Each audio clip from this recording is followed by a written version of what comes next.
마태복음 5장, 6장, 7장은 예수님께서 설교하신 내용입니다. 또 산상수훈이라고 하죠. 예수님의 교훈, 또 예수님의 설교라고 합니다. 예수님께서 한 20가지 정도 말씀을 하시면서 진정한 구약 율법에서 사람들의 종교적인 의식과 형식과 외식과 가식 속에 있던 한 400년의 영적인 공백 속에서 메시아 그리스도께서 오셔서 새로운 율법을 다시금 재해석을 하시면서 이 땅에서 어떻게 살아야 할 것을, 진정한 세상의 소금이요, 세상의 빛이요, 어떻게 살아야 될 것을 분명히 말씀해 주면서 그렇게 주님이 하신 말씀, 예수님이 하신 말씀을 순종하여 살아갈 때에 반석 위에 이 말을 듣고 행하는 자는 집을 그 반석 위에 지은 지혜로운 사람 같다. 비가 내리고 장수가 내리고 바람이 불어 그 집에 부딪히되 무너지지 아니한다. 주처를 반석 위에 놓은 연고요라고 마태복음 7장 24절 25절을 말씀하면서, 그러나 반대로 이 말을 듣고 행치 않는 자는 그 집을 모래 위에 지은 어리석은 사람 같으리니 비가 내리고 장수가 나고 바람이 불어 그 집에 부딪히며 무너져 그 무너짐이 심하니라 라고 말씀합니다. 우리는 그리스도인입니다. 그리스도인. 우리는 막중한 사명을 가지고 있습니다. 그래서 예수님께서 그리스도인 저와 여러분들에게 하신 말씀이, 이 산상수훈은요, 하나님 나라를 위해 기꺼이 자기를 부인하고 자기 십자를 지고 주를 따르고자 하는 성도들에게 하신 말씀입니다. 그냥 율법을 문자적이고 형식적으로 준수하는 서기관들이나 바리새인들의 삶과는 달리 율법이 진정 요구하는 바 하나님께 대해 전적으로 순종하는 삶을 살고자 하는 자들에게 주시는 말씀입니다. 산상수훈은 하나님이 무엇을 바라고 계시는지, 우리에게 어떠한 삶의 태도를 요구하시는지를 우리 자기 자신이 삶의 정비를 하고 하나님의 영광을 위해서 살도록 말씀하고, 또 산상수훈은 천국 시민인 성도의 삶에 대한 하나님의 뜻을 분별하고 또 하나님의 뜻대로 실천하며 준수하며 살 것을 말씀해 주고 있습니다. 오늘 본문 13절에 보면 너희는 세상의 소금이다. 첫째로 저는 그리스도인 너희는 세상의 맛을 내는 소금이다. 저와 여러분들은 적어도 예수가 구주로 고백된 자는 그리스도인인 것입니다. 그리고 예수님이 말씀하기를 여기서 너희는 말씀은 누구냐면 그리스도인 성도를 가리킵니다. 너희는 예수를 믿고 제사함 받고 구원받은 자이다. 너희는 하나님의 자녀이다. 너희는 하나님이 함께하는 사람이고 하나님의 은혜가 머무는 곳이다. 누구에게요? 그리스도인에게. 생명을 소유한 자다. 또 성령이 내주하는 하나님의 사람이다. 빌립보서 3장 20절의 말씀처럼 우리는 천국의 시민권을 소유하고 이 땅에서 살아가는 하나님의 백성이다라는 사실을 말씀해주고 있습니다. 그리고 우리는 육체의 종류를 따라 그냥 세상 사람들처럼 잘 먹고 잘 마시고 좋은 환경에서 살려고 사는 목적이 아니라 하나님의 뜻을 분별하며 하나님의 선하신 뜻이 무엇인지, 하나님의 기뻐하신 뜻이 무엇인지, 하나님의 온전한 뜻이 무엇인지 분별하며 살아가는 그리스도인이다. 로마서 12장 2절에 말씀을 해주고 있습니다. 그리고 우리는 이 땅에서 육체 장막이 끝이 아니라 영원한 영생을 소유한 그리스도인이라는 사실입니다. 육체 장막을 벗는 날 하나님이 계시는 하나님의 영원한 나라로 들어갈 하나님의 백성이라는 사실입니다. 그러시면서 예수님 하신 말씀이 너희는 세상의 소금이다. 소금의 역할은 크게 두 가지로 하죠. 부패를 방지합니다. 그리고 음식에 들어간 맛을 냅니다. 맛을 내려면 이 소금은 자기가 물에 녹아져야만이 맛을 낼 수 있습니다. 다시 말하면 이 말씀이 뭐냐면 너의 희생이 있을 때에, 너의 헌신이 있을 때에 너의 가정이 하나님의 은혜를 입을 것이고 너의 직장이, 너의 사업장이, 네가 처해 있는 곳이 하나님의 역사가 일어날 것이다 라고 말씀하는 겁니다. 너희는 세상의 소금이라는 말씀 뭡니까? 너는 그리스도의 생명이고 그리스도의 대사이며 그리스도의 편지이며 그리스도의 향기다라고 말씀하는 것입니다. 그 예로 우리에게 본을 보이신 분이 딱 한 분 계시죠. 예수 그리스도. 억지로 십자가에 못 박힌 것이 아니라 자기 자신을 속죄 제물로 드림이 되어서 저와 여러분들이 제사함 받고 구원받는 하나님의 자녀가 되었습니다. 다시 말해서 세상의 소금이란 말은 내가 만난 예수 그리스도를 전하라고 말씀하는 것입니다. 성도를 믿지 않는 가정에서 소금 역할을 해야 합니다. 말로 해서는 안 되는 것입니다. 예를 들어 여러분 자녀들을 교육할 때도 부모가 말로만 하면 말로만 하고 기도 안 하고 말로만 하고 아이들에게 본인이 되지 않으면 절대로 따라하지 않습니다. 삶이 안 따라합니다. 때로는 말이 없어도 부모가 기도하는 모습을 보여주고 그리스도인의 모습을 보여주고 삶을 보여줄 때 자녀들은 그대로 따라하는 것을 봅니다. 어느 날 주일학교 아이가 선생님이 공과 공부를 가르치는데 아이가 볼펜을 딱 가지고 담배 피우는 흉내를 내는 겁니다. 선생님이 어이가 없어. 야, 지금 뭐 하는 거야 너? 그랬더니 제가요 어느 날 골목길을 가는데 선생님이 골목길에서 담배를 피우더라고요. 그 선생님이 권위가 다 떨어지죠. 우리가 그리스도인으로서 가정에서 직장에서 학교에서 삶의 사업장에서 우리의 삶의 터전에서 그 소금의 역할을 하지 못하면 버림을 받게 되고 버림을 받게 버릴 뿐만 아니라 사람에게 밟힌다라고 본문의 13절의 말씀을 해주고 있습니다. 성도가 있는 곳에서 거룩함으로 맞설 내야 합니다. 자기 자신의 헌신과 수고가 있을 때 하나님의 역사가 시작하는 것입니다. 성도는 그리스도인은 구원의 통로가 되는 것입니다. 여러분들을 통하여 믿지 않는 가족들이 축계로 나오는 구원의 역사가 있으시기를 주의 이름으로 축원합니다. 우리의 직장, 사업장, 모든 삶의 영역 속에서 저와 여러분들을 통하여 구원의 통로가 되기를 원하신다는 사실입니다. 그 말씀을 예수님께서 너희는 세상의 소금이다라고 말씀하는 것입니다. 아무리 훌륭한 요리사가 요리를 만들어도 거기서 간을 제대로 소금을 넣지 않는다면 요리는 맛이 없습니다. 아무리 이 세상이 부유하고 훌륭할지라도 그렇게 살아갈지라도 주님이 없다면 공허하고 허무하게 살아갈 수밖에 없습니다.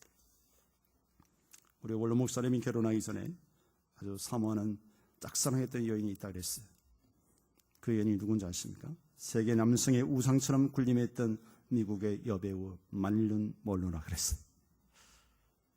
목사님이 전화가 들어가다 말씀하실 때 그렇게 총각 때 그렇게 사모했다 그래요. 만인의 여인이요 세계 남성의 우상처럼 군림했던 미국의 여배우 마릴린 먼로가 이런 말을 했어요. 나는 한 여성이 가질 수 있는 모든 것을 가졌습니다. 나는 젊고 아름답습니다. 나는 돈도 많고 사랑에 굶주리지도 않았습니다. 팬들이 보내는 매일 수백 통의 편지도 받습니다. 누구보다도 건강하고 부정한 것이 없습니다. 미래에도 그렇게 살 수 있을 것이라고 확신합니다. 그런데 웬일일까요? 나는 너무나도 공허하고 불행합니다. 뚜렷한 이유를 찾을 수 없지만 나는 불행하다고 느끼고 있습니다. 그리고 마릴린 먼로는 1962년 어느 날 밤 나의 인생은 파상하여 문 닫은 해수욕장과 같다라는 글을 남기고 자살을 했습니다.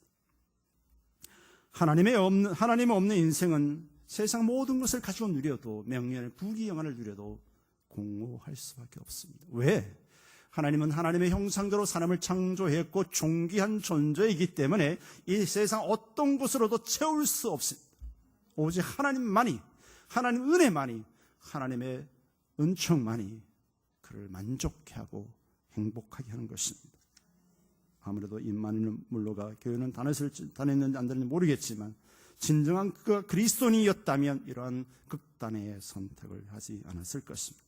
오늘날 또 우리 주변에 많은 사람들이 이러한 극단을 생각하고 때로는 고민하고 힘들어하는 사람들이 있습니다. 그래서 주님은 저와 여러분들에게 너는 세상에 맛을 내는 소금이다. 너가 세상의 소망이고 너가 세상의 생명이다 라고 말씀하는 겁니다. 다시 말해서 우리가 맛을 내지 아니하면 세상은 소망이 없다는 것을 말씀하고 있습니다. 오늘 본문 13절에 두 두 번째로 보면 소금이 맛을 잃으면 밖에 버림받고 사람에게 밟힌다라고 말합니다. 제2의 부패성을 말씀해 주고 있습니다. 적어도 우리는 세상 사람과 함께 같이 흘러가서는 안 되는 것입니다. 성도가 거룩한 삶을 살지 아니하면 소금 맛을 잃은 것입니다. 적어도 내가 그리스도인이라는 것을 말하지 않는다면 이미 여러분들은 소금 맛을 잃은 것입니다. 전도하지 않으면 이미 소금 맛을 잃은 것입니다.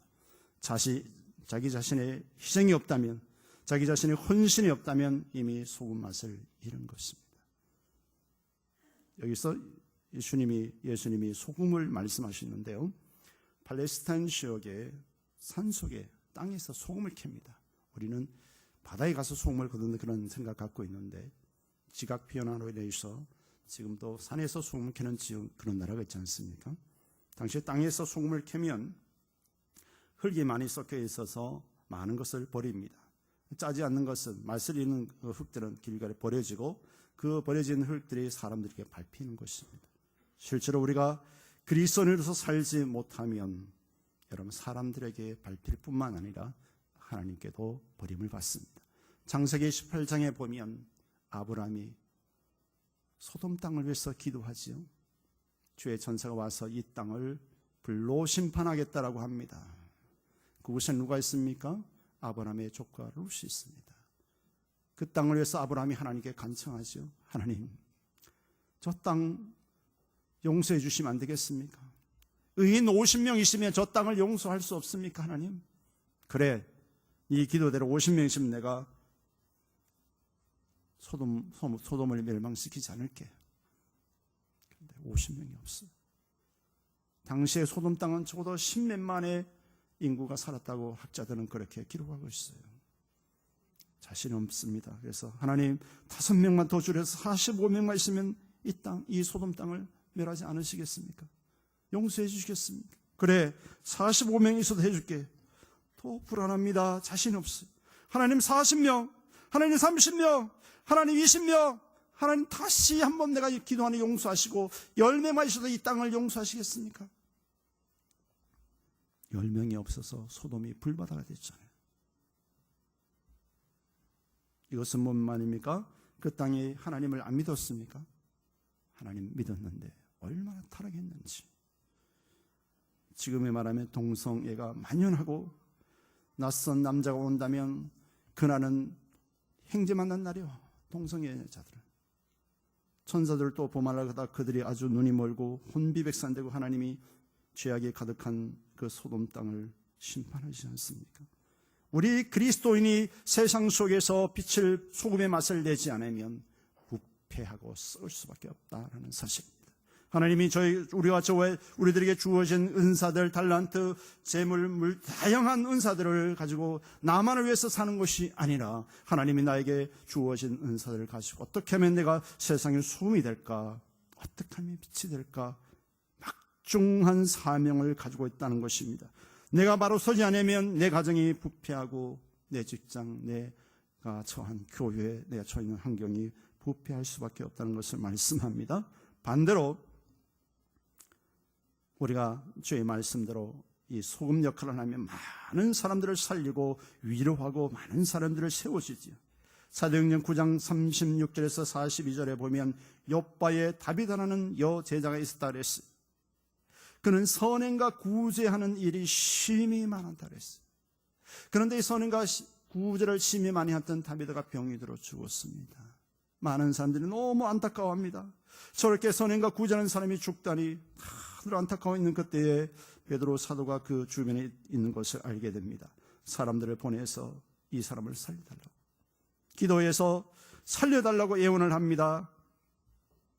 자기들이 도움을 받았던 속옷과 겉옷을 다 내어 보이면서 이 다비다가 옷을 지어서 우리들에게 이렇게 입히고 이렇게 우리의 선언을 했다라면서 사람들이 옷을 가지고 보여주면서 베드로의 사도로의 그 마음을 감동시킵니다. 또 하나님이 그 감동에서 베드로가 기도할 때 그 다비다가 살아납니다. 살아나면서 온 욥바 사람이 알고 많이 주를 믿더라 그랬습니다.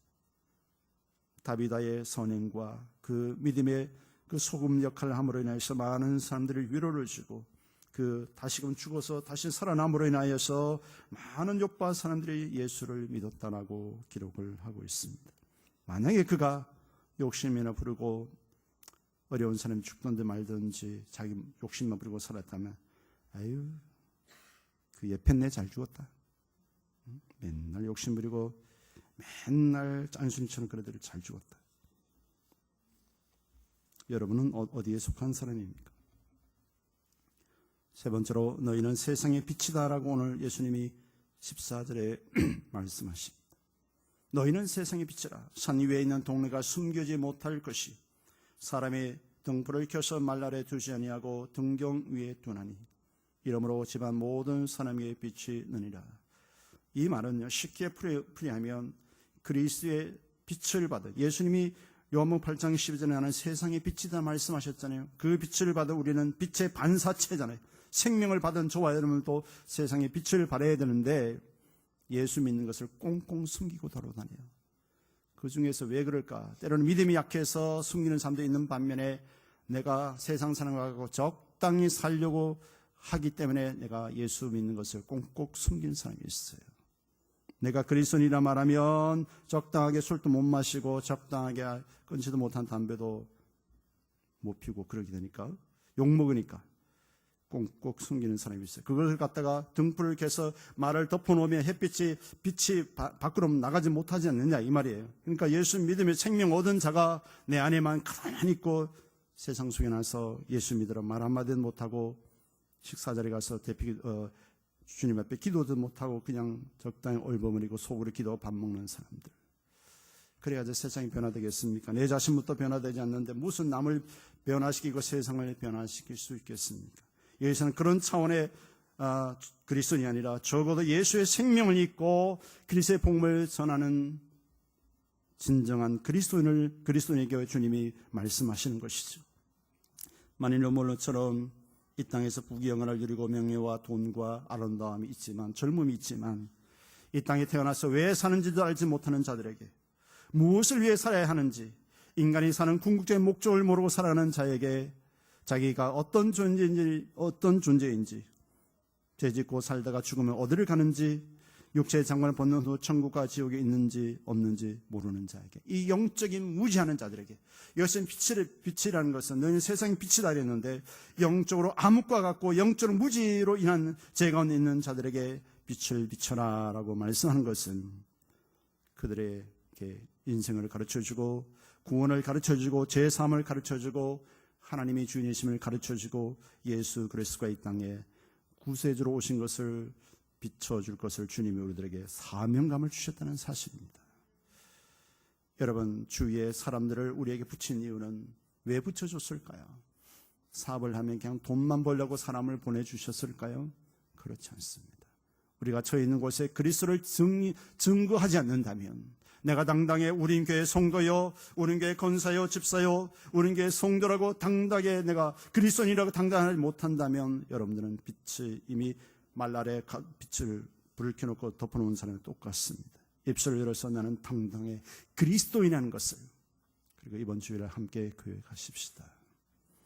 내가 믿는 예수 당신도 믿고 구원받기를 원합니다라고 주위에 이사를 오든지 내가 만나는 사업거래 사람이든지 학교이든지 우리의 삶의 터전에서 그리스도를 증거할 줄 알아야 합니다. 언제까지 여러분 자신만 혼자서 신앙생활 하겠습니까? 주님이 너는 세상의 빛이다 라고 그랬어요. 우리끼리는 잘할 수 있어. 우리끼리 잘하면 아무 소용이 없어요. 믿지 않는 자들에게 너는 세상의 소금이고 세상의 빛이다 라고 말합니다. 예수 그리스도의 제자의 삶을 사는 것이 빛을 발하는 것입니다. 전도하는 것이 빛을 발하는 것입니다. 예수 믿는 것을 자랑스럽게 여기십시오. 나는 우린 교회 다닙니다. 나는 예수를 믿습니다. 라고 세상 속에 선포하십시오. 그래 되면 나도 삶 속에서 내 행동이 절제되고 조심스러워 됩니다. 왜? 이미 내가 그리스도라는 것을 선포해놨기 때문에 함부로 말을 할 수 없고 함부로 행동을 할 수 없습니다. 왜?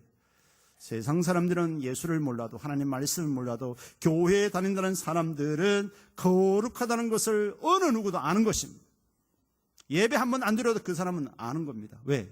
교회에 다니는 사람들, 하나님 믿는 사람들은, 예수 믿는 사람들은 거룩해야 해야 된다는 것을 믿지 않는 자들도 다 알기 때문에 내가 그리스도인이라는 것을 선포하고 나가면 성령께서 나를 붙잡아 주시고 거기에 대해서 내 행동과 절제가 이어지도록 하나님이 도우시는 것입니다. 여러분 가정에서는 어떻게 생각하십니까? 우리 어머니는 진짜 그리스도인이야. 우리 아버지는 진짜 그리스도인이야. 나는 내 신앙을 어머니처럼 아버지처럼 할 거야. 우리 아버지는 우리 어머님은 진짜 그리스도인이야 라고 자녀들에게 삶으로 보여주셔야 합니다. 마지막으로 네 번째는 행동으로 실천하라는 것입니다. 오늘 16절에 그랬죠. 이같이 너희의 빛을 사람 앞에 비치게 하여 저희로 너희 착한 행실을 보고 하늘에 계신 너희 아버지께 영광을 돌리게 하라라고 말씀합니다. 여기서 착한 행실은 그냥 좋은 행동을 말하는 게 아니라 실질적으로 하나님 말씀에 순종하고 삶 속에 하나님 기뻐하는 대로 구제와 선한 일과 복음 전파와 각종 다양한 종합적인 일을 가리키는 것입니다. 오늘 보면 일이라고 나왔어요. 착한 행실을 하나님 말씀에 순종하는 그런 삶을 가르쳐 주는데요. 실제로 누가복음 7장의 1절에 7절에 보면 로마의 그 백부장이 나오지요. 당시 이스라엘 사람들이 로마의 지배를 당하고 있었잖아요. 예수님 당시에 사역하실 때. 그런데 로마의 군인들이 지배하러 이스라엘을 다스리고 있는 로마의 백부장, 지금 한 소위 정도 되는 로마 군인이 이스라엘 민족을 사랑했다 그랬어요. 그가 나와서 예수 그리스도를 믿고 삶 속에 이스라엘 자기의 지배 민족인 자기 밑에 지배를 당하는 그 이스라엘 민족을 사랑했다 그랬어요. 그리고 많은 사람들이 말하기를 우리를 위하여 회당을 지었습니다라고 예수님께 고하고 그 백부장의 집에 종이 있는데 그 종이 중풍병이 들어서 죽게 되었어요. 지배 민족인 이 백부장이 그냥 종이 병들었으면 죽든 날든 내보내고 다른 사람은 또 종을 살 수 있어요. 그렇지만 이 백부장은 예수님에게 사람을 보내서 내가 사랑하는 종이 병들었습니다. 능력 많으신 예수님, 내 종을 치료해 주십시오라고 사람을 보냈을 때 예수님이 내가 직접 가서 치료해 주겠다 이렇게 말씀합니다.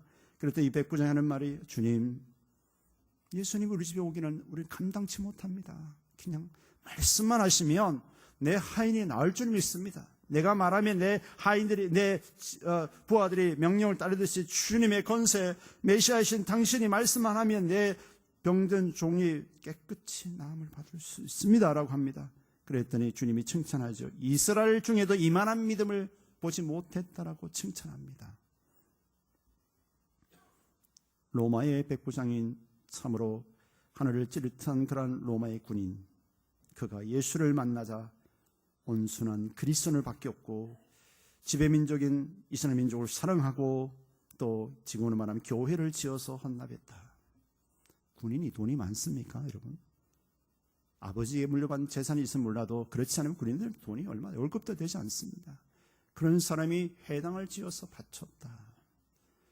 여러분 쉽습니까? 그것이 결코 쉽지 않습니다. 아마도 자기가 사는 집을 비워놓고 올세로 가고 하나님의 그 회당을 지었을 것입니다. 이것이 그리스도의 삶에 실천하는 것입니다. 로마의 지배민족으로서 비록 지배당한 이스라엘 민족을 사랑한다. 이것은 계급, 사람의 등급에 따라 차별하지 않고 누구든지 사랑하는 주님의 사랑에 입각해서 사랑했던 백부장의 모습. 그리고 하나님의 은혜를 받은 사도행전 2장 44절 47절의 초대교회 성도들은요, 성령을 받은 이후에 그들은 삶이 변화됐죠. 자기가 가지고 있는 물건을 서로 나눠주고 없는 자들이 나눠줍니다. 옷이 두 벌인 자는 나눠주고 나눠준 다음에 또한 그들이 크게 역사하는 일이 뭐냐면 또 재산과 소유를 팔아서 각 사람 필요를 나눠줬다. 재산과 소유를 팔았대요. 땅에 있으면 땅을 팔아서 어려운 사람을 나눠줬다는 것입니다. 병든 자에게 베풀어줬다는 것입니다. 우리도 이제 12월 달에 불우이웃 돕기를 합니다. 먼데 사람도 돕지만 우리 교회 어려운 분들이 있죠. 작년에도 여러분들이 한 번에 한 주일 한 번 헌금하는 게 400만 원 이상 헌금이 나왔어요. 여러분들이 주님의 사랑으로 실천한 그 모습의 결과입니다. 우리 당에서도 11월달에 당에서 이야기했습니다. 12월 달에 또 한 번의 불이웃의 헌금을 돕자고. 하나님이 저와 여러분들의 주신 물질, 이렇게 불이웃을 돕는 그리스도의 어렵고 힘든 형제들에게 자매들에게 베풀어진 이 사랑은 이름이 담임 목사가 공개적으로 안 해도 주님이 기록하시고 여러분 가정과 직장과 삶 속에 기억하시고 역사하실 줄 믿습니다. 여러분들 잘 아시잖아요. 선교상 오면 이름도 쓰지 않고 액수도 적지 않고 헌금하는 여러분들의 모습, 저는 너무 감동이 되고 여러분들의 신앙 수준이 참 감사하다. 네, 감사하다. 이러한 모습이 그리스도의 생명인 자의 모습 아니겠습니까? 네. 초대교회 성도들 은혜 받고 자기 재산을 팔고 소유를 팔아 막 필요한 자들에게 나눠줍니다. 병든 자에게 치료비를 대주고, 집 없는 자를 집을 구해주고, 옷이 없는 자들이 옷을 사주고, 날마다 마음을 같이 교회에 모이고, 그러야 되니까 온 백성에게 칭찬을 받았다 그랬어요. 온 백성에게, 예루살렘 전체 백성들 칭찬을 받고, 그러야 되니까 주님이 뭐 하시는지 아세요? 주께서 구원받는 사람을 날마다 더하게 하시니라. 교회가 맨날 싸움질이나 하고 섬길 줄 모르고 자기 욕심만 살고 하나님의 엄청난 은혜 받은 데 불구하고 자기 욕심만 치우친다면, 아이고 그 교회 주님이 미리 아시고 사람 안 보내세요. 우리가 하나님 말씀에 순종하고 주님의 뜻대로 살면 주께서 섬기는 교회를 부흥시키고, 하나님이 이 주변에 우린 교회 그러면 그 교회 잘 섬기는 교회, 사랑이 있는 교회, 참 좋은 교회. 이래 되면 사람들이 입술에서 가려면 우린 교회 가라고, 그 교회 가면 좋은 교회라고.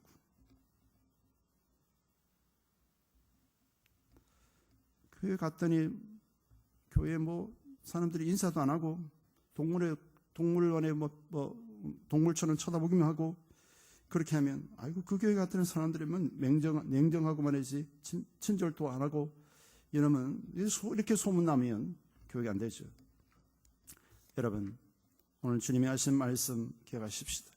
우리의 착한 행실이, 여러분 가정에서 해야 할 행실이 무엇인지, 하나님 말씀으로 살아야 할 뜻이 무엇인지, 여러분 직장, 학교, 삶의 터전에서, 여러분 사업장에서 해야 할 일이 무엇인지를 곰곰이 여러분 숙제를 드리겠습니다. 그리고 그들의 그런 삶을 통해서 오늘 예수님 말씀합니다. 하늘에 계신 너희 아버지께 영광을 돌리게 하라. 여러분들의 이름이 높아지는 것이 아니라 하나님께 영광을 돌리라고 말씀합니다. 저와 여러분들은 세상의 소금입니다. 그 맛을 잃으면 밖에 버리워져 사람에게 밟힙니다. 저와 여러분들은 세상의 빛입니다. 성도는 빛 대신 예수님의 반사체이십니다. 삶으로 실천하여 하나님께 영광 돌리시기를 주의 이름으로 축원합니다. 걸어가신 하나님 앞